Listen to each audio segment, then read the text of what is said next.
Otep, cher Kamit, je vais parler avec vous aujourd'hui des reconnexions ancestrales et des rituels de délivrance. Alors, je fais ce partage avec vous parce que j'ai échangé très récemment avec une dame qui vit en Occident. Elle est d'origine camerounaise et cette dame avait des petits blocages dans sa vie. Elle a rencontré un jeune homme qui lui a demandé de faire une consultation, elle a fait, et puis elle s'est déplacée pour le pays. Quand elle arrive au pays, elle allait faire des rites dans son village, comme on lui a envoyé de faire. Dès qu'elle est rentrée chez elle, dans le pays où elle vivait en Europe, les attaques se sont amplifiées. Très violemment même, les couches de nuit à gauche, à droite, et elle a perdu totalement le sommeil. Et quand elle appelle, on lui demande encore de retourner et aller faire encore de nouveaux sacrifices. Alors, il faut comprendre que c'est pas tous les rites à faire qui vous demandent de vous déplacer. Et tout dépend déjà du niveau de l'opérateur, parce que celui qui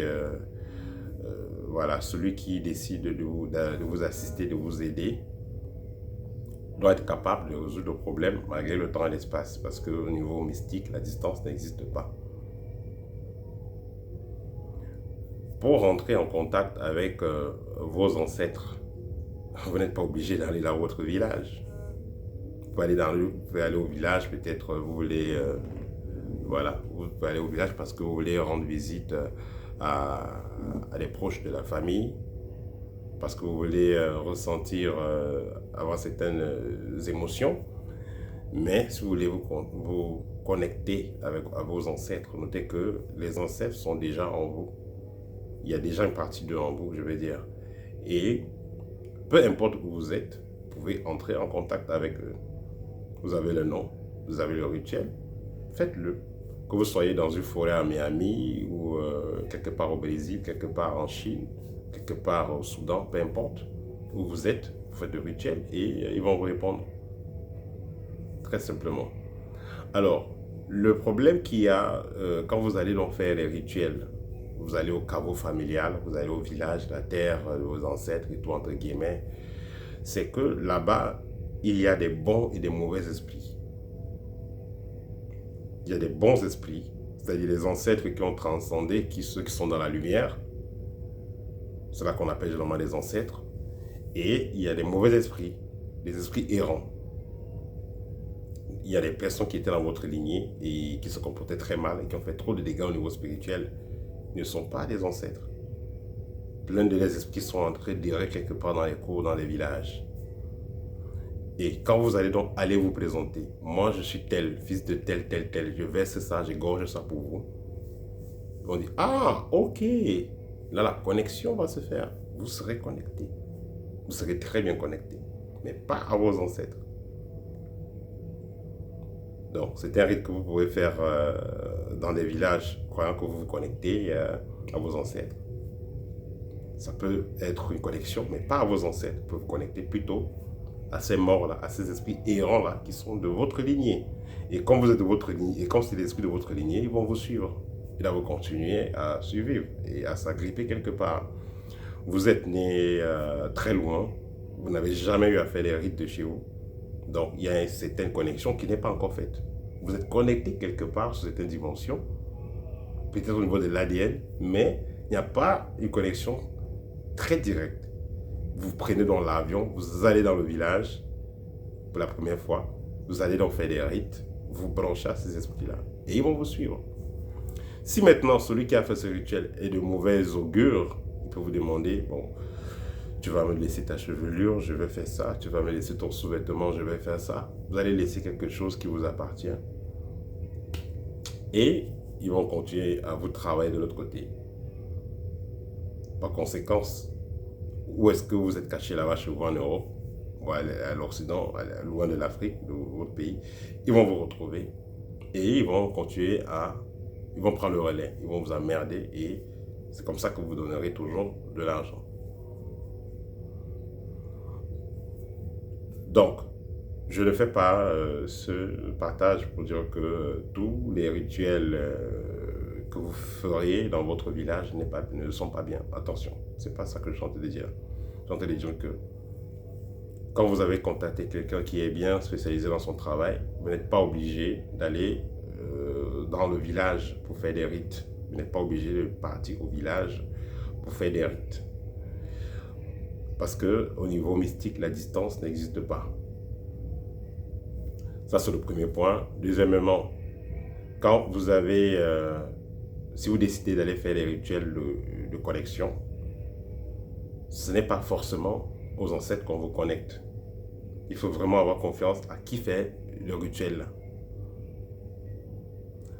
Si vous voulez vous connecter à vos ancêtres, vous pouvez le faire où?